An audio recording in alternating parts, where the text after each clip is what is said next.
Welcome to Establish the Edge. I'm your host, Mike Leone, coming at you with a solo podcast for this week. Before I get into this week's topic, which is handcuffing running backs in Best Ball Mania 3, I want to urge you to review us on iTunes. Also, check out the Establish the Run YouTube channel if you want to see the video version of this. I will be having some stuff on the screen for today's show, for example, so you can check that out. Establish the Run on YouTube. Again, subscribe, like us.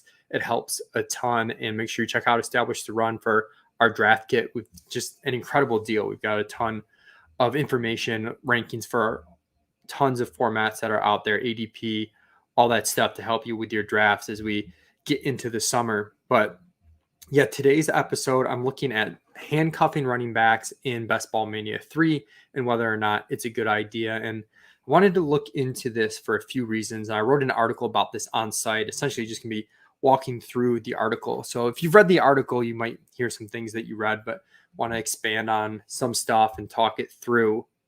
But when I did the Best Ball Mania podcast for Best Ball Mania 3 with Justin Herzig, and we were talking macro strategy, one of the ideas he had was potentially handcuffing at running back. And his thought as to why this might make sense in Best Ball Mania in particular is the playoff format, where you've got to come in first out of 18 in 2 playoff weeks to advance individually.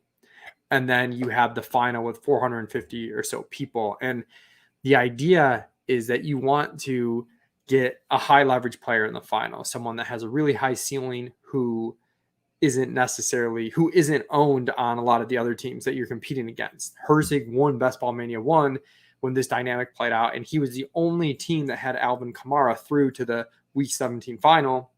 Kamara scores 6 touchdowns on Christmas Day. Absolutely nutty result for Herzig.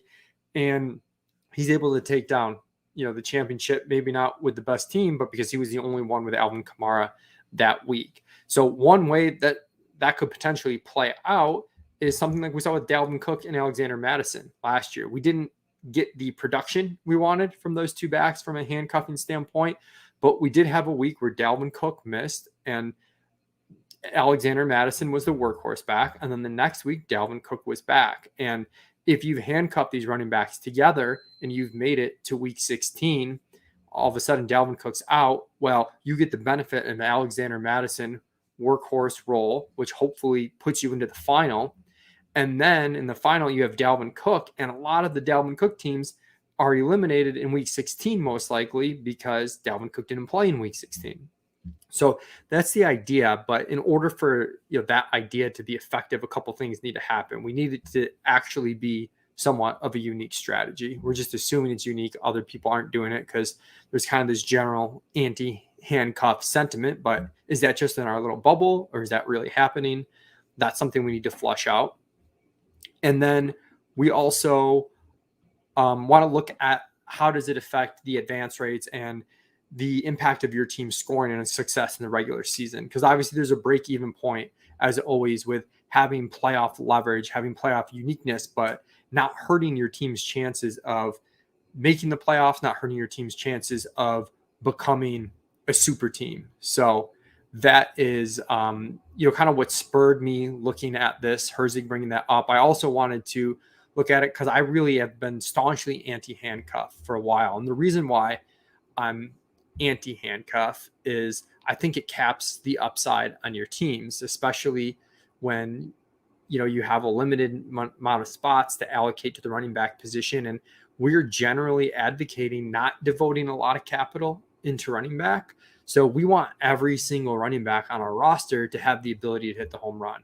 And if you take Alexander Mattison with Dalvin Cook, Madison's I shouldn't say only, but most likely only going to have value if something happens to Dalvin Cook. And if something happens to Dalvin Cook, one of your early round picks, your team's advance rate already sinks so much. So we would rather pair, Dalvin Cook with somebody else's handcuff. And now if Dalvin Cook has this huge season and you've got CMC's handcuff and CMC goes down with injury, now you have a super team. Like, I want to try and build super teams as much as possible. And I feel like handcuffing prevents you from doing that because a lot of times you're wasting a spot on a player because the player is only valuable if he's healthy and the other guy in the backfield pairing is hurt. And you can't get right on both guys at the same time. So you'll see that handcuffing wasn't as detrimental as I actually expected, given this thought process going in. So what I did is I looked at some of the backfields that were somewhat clear handcuff situations, not necessarily always the Alexander Madison Dalvin Cook role, which we consider an orthodox handcuff. I split the backfields into 3 types of backfields. That orthodox handcuff, which is basically early round pick with a back that was pretty clearly the second back on the depth chart, but that back wasn't going to have value for the team unless the starter got injured. So the situations that played out like that from an ADP perspective last season were Ezekiel Elliott, Tony Pollard, Dalvin Cook, Alexander Madison, CMC and Chase and Hubbard, Chuba Hubbard, Chris Carson and Rashad Penny, CEH and Darrell Williams, and Joe Mixon and Samaje Perine. And those were the orthodox handcuff situations. The other situations were the ambiguous backfields, and those were backfields where both backs got drafted basically round 7 or later, but before, round 13 or so. So something like 2 backs going in round 7 through 12 is what we were looking at. The third type of backfield was dual role backfield clear order. These were backfields where both backs could have value at the same time because one back's, maybe getting the 2-down work, one back's getting the pass down work, but there's a clear order. So the ambiguous backfields were Zach Moss and Devin Singletary, Javonte Williams and Melvin Gordon, Rojo and Fournette for the Bucks. For the Cardinals, Chase Edmonds and James Conner. For San Francisco, Trey Sermon, Raheem Mostert. The dual role clear order backfields were Nick Chubb and Kareem Hunt, JT and Hines, Jacobs and Drake, Gibson and JD McKissick, Swift and Jamal Williams, Aaron Jones and AJ Dillon. Now there's some crossover between the types. I tried to put pairings into the backfield that best represented what they were. And again, heading into the season, what we thought going into the season. So this year I would categorize Zeke and Tony Pollard as a dual role backfield with the clear pecking order because Tony Pollard earned enough of a role last year and throughout the season that was the case. He had value even with Zeke being healthy. Heading into last season, though, we weren't sure that was going to be the case. That was more of like a Dalvin Madison situation for us, the way we were thinking. I did exclude teams that had injuries in the preseason, which, might sway the results a little bit. So like Derrick Henry with Darrington Evans going down, the Rams backfield. I tried to stay away from those backfields. I tried to stay away from backfields where there wasn't a clear handcuff because I don't think that was true to the spirit of what I was trying to look at. So without further ado, the results were pretty interesting here. The first thing I want to take a look at is the uniqueness. So how often was the field actually pairing these running backs together? And what we saw is for the vast majority of situations, the field paired the running backs together at a lower rate than expected. So if it was completely random, we would expect 8.3% of all teams that drafted Dalvin Cook to have Alexander Madison. And that 8.3% is just coming from your 1 out of the 12 teams. All these guys are getting drafted, 1 in 12 chance they get paired together. As you can see on this graphic, the vast majority of the time this didn't occur. There was, with the orthodox handcuff situation, sometimes the RB2 didn't get drafted. So there's some interesting results there. So for example, all the teams that drafted Joe Mixon, only, a couple percent of those had Samaje Perine on the team. But of the teams that drafted Samaje Perine, 6% or so had Joe Mixon on the team. And we saw a similar situation with CEH and Darrell Williams, where if you looked at all the CEH teams, only 2% or so had Darrell Williams on it. But if you looked at all the Darrell Williams teams, because he didn't get drafted in every single league, so in the leagues that Darrell Williams did get drafted, he was paired with CEH 10% of the times. And in general, those orthodox handcuff situations, when there was a very clear second back, those were the ones that the field was most likely to handcuff together. So CMC Hubbard exceeded the expectation mark. Dalvin and Madison exceeded the expectation mark. And those were the ones that stuck out the most to me. Of the other types of backfields, the non-orthodox handcuff situations, we only had 2 spots where the pairings were above expected, and that was Ronald Jones and Leonard Fournette from the ambiguous backfield, and surprisingly, Josh Jacobs and Kenyon Drake from the dual role clear order backfield. From a median expectation, the dual role clear order backfields, those seem to be least frequently paired together. So what we're seeing is it is unique, but it's not crazy unique to handcuff backs together. It's going to happen less than you would expect at the rate of randomness, but it's not something that is being crazily avoided. It's happening probably about, I'd say, 20% less than you would expect based on that of randomness. So was it effective though? This is what was really interesting to me, is it did end up being decently effective. If you look at the advance rates here, what we see is the advance rates of RB1 and RB2 together on average were in line with the best running back advance rate from the pairing. So that was kind of interesting to me. If you look at the exact numbers, the joint advance rate was 19.4%. That's actually higher than if you averaged the advance rates of all the running backs in the analysis, 17.9%. Do want to note that the average advance rate of the running backs in the analysis is higher than average. So, whenever you pair 2 players together that have a higher advance rate than expected, you would intuitively expect the joint advance rate to go up. It is interesting that advance rates, though, overall weren't harmed by pairing backs together. I was actually pretty surprised by this, given my anti-handcuff stance. A little bit shaken there. And keep in mind that advance rates, that's top 2 out of 12. So that the advance rates did actually help you with a I guess not a high end ceiling, but low end ceiling. 2 out of 12 isn't like playing for a floor scenario. Advancing is a pretty big deal. Only 2 out of 12 teams do that.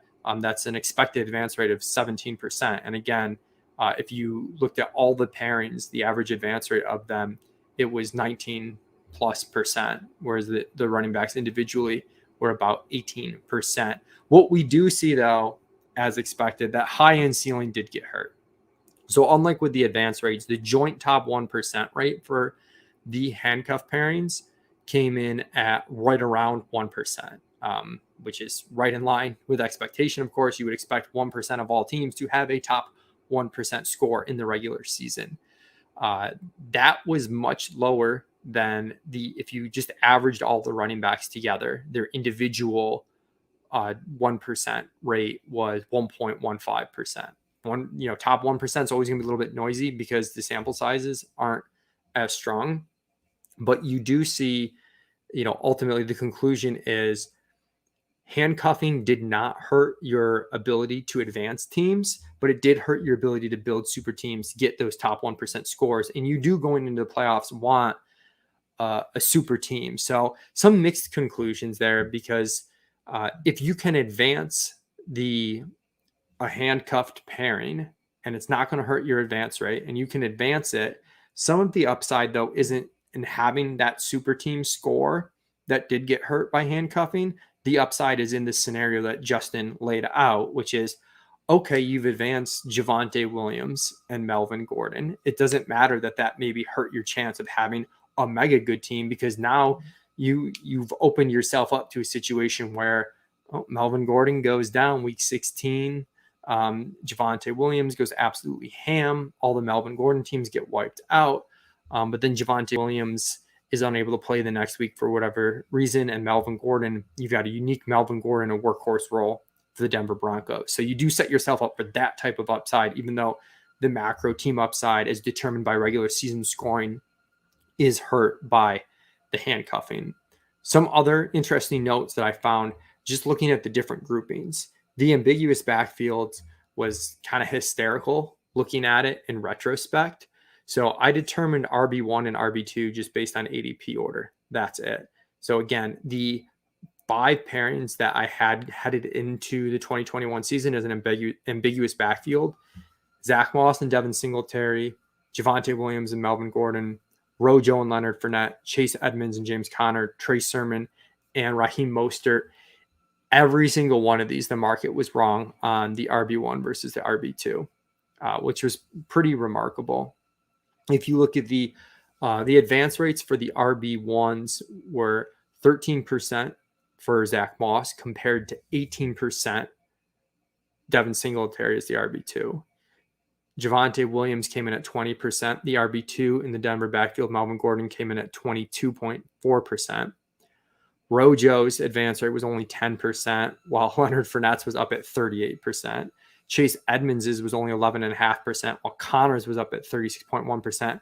And amazingly, Trey Sermon was so bad that Raheem Mostert gets hurt in the first game. But because he got drafted later and they were both busts, Mostert did technically have a slightly higher advance rate than Trey Sermon did. So definite lesson in making sure that with these ambiguous backfields, you're attacking both sides of it. I wouldn't go overboard and say, oh, take the RB2 in these situations because they're cheaper and they hit at a higher rate. I think that's getting a little too precise. What happened last year is descriptive, not predictive. I would expect the RB1s to have comparable hit rates relative to ADP to the RB2s in these ambiguous backfields again this year.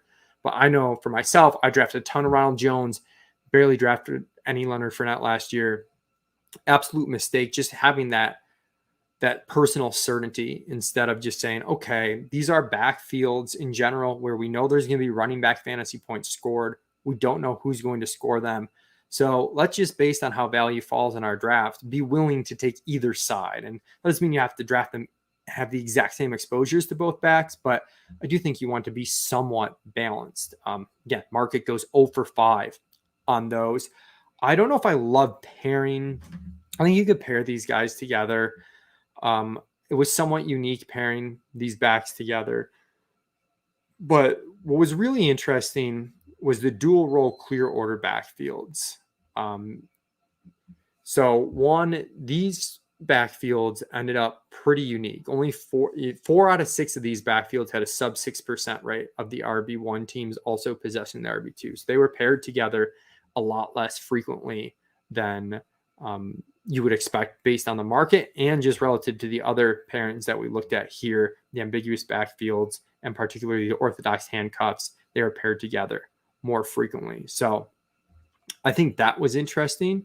What was also interesting was the joint advance rate here was 25% higher than the average of the running backs as individuals. So that's pretty remarkable. That's even better than the data set on the whole. And I had talked about earlier, the data set on the whole, the joint advance rate or the joint top 1% rates really took a hit. That didn't happen if you just parsed out this backfield. And again, it's 6 backfield pairings, extremely small sample. So you got to take all this with a grain of salt. But for the ambiguous backfields, 9% higher. For the ambiguous backfields, the top 1% rate on these teams was 22% higher than the average of the running backs as individuals. So the other backfield types, the ambiguous and the handcuff, the top 1% rates were the joint top 1% rates were meaningfully lower than all the backs together. So this seemed like it didn't really hurt your advance rate. It didn't hurt your ceiling a ton. And I should note that these backfields really were pretty strong health-wise. No one suffered a season-ending injury. So it's going to be inflated because if you just took any 2 backs on teams where, even if they were uncorrelated and they just didn't get hurt there for a long duration, that in some ways that's the name of the game is injury luck. But I do think this opened up my eyes to, hey, if you can have 2 players that because they both have roles, there's a potential scenario where they both beat out ADP, even if the other back doesn't get hurt. And then they do have that weekly upside you want in the playoffs where the other back has a short-term injury. I think that's interesting. I'm kind of open to these types of backfields and trying to handcuff them together. So Aaron Jones, AJ Dillon, again, this year, if you can get it at the right price, I would definitely want to do it after ADP and get some ADP value. But I think that's an interesting approach. I also think it signals, where handcuffing works, and like it's a really tough. It's a tightrope that you're walking with the handcuffing to get to work, because what we've seen in the data is when there's a long-term injury, you're not really getting saved. Your team lost an early draft pick, and it's almost better to write off, that sort of team than try to save it via handcuffing. And as a result, what we need to see is backfields where there's only short-term injuries, not long-term injuries. And that lends itself to backfields where, again, both guys can be ADP at the same time. And I do wonder if there's something about smoothing out the distributions where, 1 week it's a pass game script, and, the pass game back is going to have a valuable score for you. The next week the team's playing from ahead, and the 2-down rushing back is going to have a good game and a usable score for you. And just juggling those usable scores over the course of the season, knowing that you're going to get them at the right times, because you're going to need your RB2 score more likely when your RB1 fails, and vice versa. So that's something I want to look into for teammates in general, even in the pass game. There's been some talk about, can you draft T. Higgins if you've taken Jamar Chase, because for T. Higgins to have that huge ceiling and Chase to have that huge ceiling, it's probably not going to happen together. I do wonder if there's like, hey, these guys could both score a ton of points. So you're going to have these spike weeks where the offense just rolls as a whole and they're both in your lineup. But then you can also seesaw the other weeks where, Jamar Chase is down. It's really unlikely, if they both stay healthy, that they're both going to have really bad weeks on the same time, just because the way wide receivers accumulate points via targets and receptions and yards and whatnot, necessarily through tons of scoring. You could see that smooth out distribution maybe helping your team over the course of the season. So this was the analysis I did on handcuffing. I hope that going through that provides some benefit for you. I know there's not a ton of clear takeaways here. It's something that after doing this, though, I am much more willing to try. Again, I really want to add value. I really want to focus on backfields where I think both backs could be okay or better than ADP without the other one getting hurt. I think those are my two main takeaways. And I'm a little bit, even though there were some spots where it worked with the orthodox handcuffs, I'm a little bit against that, because I think, you're really trying to advance in those situations with a dead roster spot, because you don't want a long-term injury, because a long-term injury would just sap the RB1 that you took early. But if that's happening, that means the RB2 that you have is useless. And I think that's that's just too tough of a balance to try. So there are some backfields this year that, if we take a look, are somewhat interesting. Miles Sanders, Kenny Gainwell is interesting to me, where I think Philly's going to throw more frequently than they did last year. I think they're going to be a pretty good offense and score a decent bit. And you could see some scenarios where Miles Sanders is really valuable the weeks that they're playing from ahead and on the ground game. And then Kenny Gainwell, because of his red zone role and what we saw early in the season in his rookie year, his ability when they're playing from behind, and if they are a little bit more pass happy in those type of scripts to get there. Those are two backs that aren't very expensive right now. I think that one is an interesting one to try. I do think that like a Jonathan Taylor, Nyheim Hines is very viable because, again, as much of a monster as JT is a first round back, because Hines has this pass catching role, he's not totally dead with JT being healthy.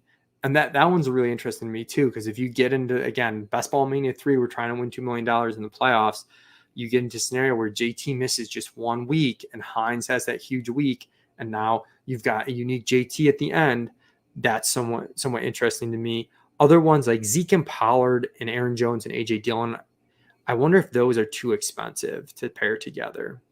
So I'd really want a discount there. If you could get it, I'd be somewhat interested. Javonte Williams and Melvin Gordon again. Similar to last year, Melvin Gordon isn't going much earlier, but Javonte is going a lot earlier. And you kind of want Javonte to really hit if you're taking him in round 3. So I think I'm off that one, but that one's somewhat close. Breece Hall and Michael Carter is somewhat close for me, where I think Carter could have more of a consistent pass down role than maybe we want to see as Breece Hall fans going into the year. Just looking through some of the other ones, one of the ambiguous backfields, if you don't hate Seattle, I hate Seattle. I'm off Seattle, so I won't do it with this one. But Rashad Penny and Kenny Walker, maybe not even as a handcuff pairing, but just we've seen, and perhaps I didn't hit on this enough with the ambiguous backfield, because I hit on that the market had the RB1 and the RB2s wrong a lot, but the advance rates on the side that hit were so huge. Singletary, Melvin Gordon, Leonard Fournette, James Conner teams, like those teams did extremely well. So again, our lesson here is I think these are very profitable backfields, and I'd almost not want to pair them. I'd almost want to gamble individually on hitting that huge home run upside when I'm looking at these backfields where we're not really sure how it's going to shake out, where it's going to go. Maybe both guys have a role, but maybe they don't have a role. That's what separates it from the clear pecking order dual role backfield. So I think Rashad Penny and Ken Walker on Underdog particular, they're not going that high. I really hate the offense, but they're going to run the ball. Kenneth Walker, extremely talented rusher. I know we hate on him a little bit from a dynasty standpoint because of the landing spot and his lack of receiving ability, but a ton of upside as a rusher. Rashad Penny was absolutely absurd in rush yards over expectation last season. So that's a backfield where I'm not going to pair it, but I am a little bit open to taking gambles, and I'm trying to learn my lesson. So far, I've taken a lot of Rashad Penny. I haven't taken any Kenneth Walker. Learning my lesson from last year, I'm going to be a little bit more cognizant of taking Kenneth Walker, even ahead of where we have him in our rankings in the spots where he falls below ADP. So that's the way I see it. I'm interested to hear people's thoughts. You can follow me at 2hats1mike on Twitter. If you're an ETR subscriber, hop in the Discord. Love to hear what you think about handcuffing running backs. If you think it's viable, if so, which backfield do you think it makes the most sense for this year? Thanks for tuning in. Make sure to check out Establish the Run on YouTube, Establish the Edge on iTunes, based on where you're listening or watching. Subscribe us, helps us to continue to do these podcasts for free. Good luck this season. Hopefully one of you out there takes down 7-figure prize from Underdog this year.